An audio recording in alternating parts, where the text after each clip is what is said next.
Ancora due gravi episodi di razzismo e sessismo sui campi da calcio della provincia di Padova che hanno visto protagonista il calcio giovanile. Un caso di insulti razzisti dopo un gol e un allenatore che ha rivolto offese sessiste all'arbitro hanno portato a sanzioni esemplari per i responsabili da parte del giudice sportivo.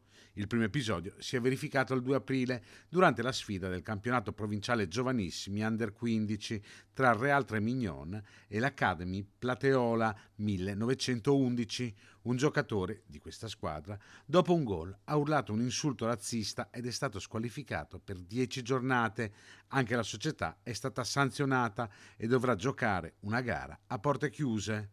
Gli insulti all'arbitro invece sono avvenuti 3 giorni dopo, durante una partita del campionato provinciale Juniores Under 19 tra Unione ACV e Pontecor, partita finita 2-2. Qui gli insulti sono arrivati da chi dovrebbe dare il buon esempio ai ragazzi, ovvero l'allenatore della CV che dopo un gol subito della sua squadra ha fatto invasione di campo inveendo contro l'arbitro, lanciandosi anche in insulti sessisti nei confronti della direttrice di gara. Per lui 2 mesi di squalifica.